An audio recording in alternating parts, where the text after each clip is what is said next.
19명 이상의 승객을 태우는 모든 여객기에는 비상용 도끼가 있어야 합니다. 도끼가 소방 장비로 설치된 걸 볼 수 있을 거예요. 이렇게 하면 전기 화재가 발생할 경우 승무원들이 조종석이나 다른 패널들을 잘라낼 수 있습니다. 만약 나쁜 일이 일어나서 사람들이 대피해야 한다면 조종사들은 실제로 앞유리를 깨뜨릴 수 있습니다. 여객기는 태양 방사선과 그 영향으로부터 보호를 받기 위해 대부분 흰색입니다. 항공기는 특히 더운 나라의 공항에서 승객들이 출입하는 동안 시원한 상태를 유지해야 합니다. 밝은 흰색 페인트는 햇빛을 반사시킬 수 있습니다. 또한 복합물질로 만들어진 비행기의 일부 부분을 보호하고 높은 복사에서 높은 자외 복사로 발생할 수 있는 손상을 방지합니다. 상용 비행기는 이륙 시 안정성과 안전을 달성하려면 시속 250km 이상의 속도에 도달해야 합니다. 일부 작은 비행기들은 시속 50km의 속도에서도 고도를 유지할 수 있습니다. 하지만 속도가 그렇게 낮을 때 비행기는 쉽게 불안정해지고 이륙에 실패할 수도 있습니다. 흔히 비행운이라고 불리는 비행기가 남긴 하얀 흔적은 수증기 때문에 만들어집니다. 증기는 비행기 엔진에서 연료가 연소되는 동안 생성됩니다. 비행기가 순항고도 10,000m에 도달하면 온도는 섭씨 영하 50도까지 낮아집니다. 매우 낮은 기온이어서 물이 얼음 입자로 바뀝니다. 이 입자들이 얼마나 오랫동안 눈에 보이는지는 대부분 습도에 달려 있습니다. 습도가 높을수록 이러한 흔적은 점점 더 커지고 비행기가 사라진 후에도 여전히 눈에 잘 띄게 됩니다. 전 세계적으로 비행기들은 거의 매일 벼락을 맞습니다. 보통 상업용 비행기는 평균 1년에 한 번 정도 타격을 받습니다. 이런 일이 얼마나 자주 일어나는지는 몇 가지 요인에 달려 있습니다. 우선 비행기가 얼마나 여러 번 이착륙을 시행하느냐에 따라 다른데 번개가 대부분 4,500m에서 1,500m 사이에서 발생하기 때문입니다. 또 한 가지는 위치에 따라 다릅니다. 예를 들어 비행기는 세계의 다른 지역보다 적도 주변에서 번개에 맞을 가능성이 더 높습니다. 현대 비행기는 번개에 맞는 것을 견딜 수 있도록 설계되었습니다. 비행기는 번개 타격에 대처할 수 있다는 걸 증명하기 위해 특별한 번개 시험을 거쳐야 합니다. 비행기는 대부분 11km의 고도에서 비행합니다. 공기가 희박하고 공기 역학적 저항이 적어서 연료 소모가 적다는 이점도 있습니다. 그런 고도의 온도는 더 낮아서 제트 엔진의 효율을 높입니다. 그곳의 대기는 또한 덜 격동적이기 때문에 비행이 더 원활해지도록 도와줍니다. 이미 우주로 간 적이 있는 비행기들이 있지만 우리가 공항에서 보는 비행기들은 아닙니다.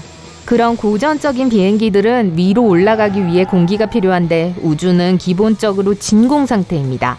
우주에 도달한 첫 번째 비행기는 약 70년 전에 설계되었습니다. 첫 비행 동안 얇고 뭉툭한 날개를 사용하여 양력과 안정성을 만들어냈습니다. 비행기는 음속의 5배 이상으로 이동했습니다. 우리 우주에는 적어도 1000의 7제곱에 해당하는 수의 행성이 있습니다. 이 숫자가 얼마나 큰지 이해를 돕자면 지구의 무게는 곰보다 거의 1000의 7제곱배 더 무겁습니다. 우주의 모든 행성들은 둥글어요. 입방체의 삼각형 혹은 다른 모양의 행성은 없습니다. 처음 시작할 때 행성은 중심별 주위를 회전하는 먼지와 암석 구름일 뿐입니다. 먼지와 작은 조각들은 중력 때문에 서로를 끌어당기고 덩어리가 형성될 때까지 계속 그렇게 합니다. 이제 이 덩어리는 더 많은 물질을 끌어 모으기 시작합니다. 지나치는 모든 것을 다 모을 때까지 자라나고 커집니다. 중력은 모든 방향에서 동일하게 작용하여 덩어리가 둥근 모양이 되게 합니다. 하지만 완벽한 구체는 아닙니다. 예를 들어 지구는 거의 완벽한 구체지만 가운데 부분이 돌출되어 있습니다. 지구가 자전하고 있기 때문에 이런 돌출 부분이 생깁니다. 지구가 축을 따라 회전할 때마다 중간 부분은 꼭대기보다 더 멀리 이동합니다. 적도의 지역이 극지방의 지역보다 더 빠르게 움직이고 있습니다. 그리고 무언가를 빨리 돌리면 돌수록 바깥으로 더 많이 던져지게 됩니다. 소리는 공기보다 물속에서 4배 더 빨리 이동할 것입니다. 소리는 파동이고 그래서 밀도가 높은 물질에서 더 빨리 움직입니다. 밀도가 높은 물질에서 서로 가까운 입자들은 서로 더 쉽게 부딪힙니다. 물은 밀도가 더 높습니다. 한 병의 물 속의 입자는 공기로 채워진 같은 크기의 병의 입자보다 800배나 더 많습니다. 거품은 비눗물과 같은 얇은 막이 공기를 가둘 때 만들어지기 때문에 둥글어요. 막 속의 분자들은 서로 끌어당깁니다. 이렇게 하면서 서로 붙고 구체를 형성합니다. 왜냐하면 구는 일정한 부피를 둘러쌀 수 있는 가장 작은 모양이기 때문입니다. 내부에 공기가 있기 때문에 더 이상 작아질 수 없습니다. 연필을 다이아몬드로 바꿀 수 있어요. 섭씨 1400도의 온도와 55,000기압의 압력을 가할 수 있다면 흑연을 다이아몬드로 변형시킬 수 있습니다. 이것은 사실 단일 화학 원소인 탄소의 두 가지 변형 형태입니다. 다이아몬드는 보석에만 사용되는 것이 아니라 예를 들어 전자절단기기 등 다른 용도로 사용됩니다. 비버는 멋지고 복잡한 강가 구조물을 만들 수 있는 타고난 건축가입니다. 늑대나 곰과 같은 야생동물로부터 자신을 보호하기 위해 댐을 짓지만 언뜻 보기에는 그렇게 보이지 않습니다. 비버는 실제로 댐에서 살지 않습니다. 단지 댐을 일종의 더 깊은 물 웅덩이나 연못을 만드는 장벽으로 사용합니다. 그곳이 진짜 비버집이 있는 곳입니다. 물 웅덩이 안에요. 마치 작은 섬이나 돔 오두막과 같아요. 이곳은 비버가 안전하게 지내는 건조한 지역입니다. 또한 그곳에 음식을 저장할 수 있습니다. 이 웅덩이들은 꽤 깊어서 육지동물들은 그것을 피하려고 합니다. 비버는 집 안으로 들어가는 입구인 수중 터널을 파요. 포식자나 다른 위험이 닥치면 재빨리 안전한 곳으로 탈출할 수 있습니다.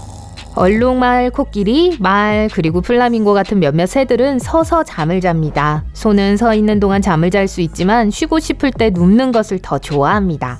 서서 잠을 자려면 동물들은 수직으로 정렬할 수 있는 다리가 필요합니다. 그러면 서 있기 위해 근육을 사용할 필요가 없습니다. 무릎 또한 제자리에 고정됩니다. 이런 동물들은 서서 자는 것이 더 낫습니다. 왜냐하면 포식자가 쫓아오기 시작하면 반응을 하기에 너무 느리기 때문입니다. 우리가 어떤 불쾌한 상황 또는 긴장했을 때 웃는 건 실제로 진정한 감정을 감추려고 하는 것입니다. 예를 들어 난처한 경우에 처하면 수치심을 감추려고 노력합니다. 또한 우리는 웃고 난 후에 더 편안해지기 때문에 만약 불쾌한 상황에서 초조하게 낄낄 웃는다면 부정적인 감정을 없애는 데 도움을 줄 수 있습니다. 물 한 병을 사면 물에도 유통기한이 있다는 것을 볼 수 있습니다. 내부에 물이 상하는 것은 아닙니다. 유통기한이 있는 이유는 시간이 지남에 따라 플라스틱이 물에 침출되기 시작하고 우리에게 해로울 수 있는 화학물질로 오염될 수 있기 때문입니다. 달에는 고유의 시간대가 있습니다. 천문학자들은 달 우주 비행사들을 위한 특별한 시계를 만들었습니다. 그것은 태음월로 시간을 측정하는데 이것은 달이 회전하며 지구를 도는데 걸리는 시간입니다. 각 태음월은 지구 시간으로 거의 3만일입니다. 커피에서 카페인을 제거할 수 있어요. 녹색의 커피빈을 사우나에 가져가서 섭씨 70도에서 100도의 온도로 습도를 제공하면 됩니다. 요점은 커피 한 잔에 10mg 이하의 카페인 함량이 되도록 하는 것입니다. 그러면 카페인 무함량의 범주에 속하게 됩니다. 일반 커피 한 잔에는 50mg에서 75mg의 카페인이 함유되어 있습니다. 지구가 자전하는 데는 이유가 있습니다. 우리 태양계는 45억 년 전에 형성되었습니다. 먼지와 가스에 맹렬한 구름이 있었습니다. 구름 속의 분자와 원자는 특정한 방향으로 회전하는 경향이 있습니다. 그런 구름이 중력에 의해 붕괴되었어요. 중력은 초기 회전을 확대했고 그러고 나서 그것을 평평하게 원반 모양으로 만들었습니다. 우리의 행성은 그 원반 안에서 형성되었고 지금도 그 옛날 고향의 구름 패턴 때문에 돌고 있습니다.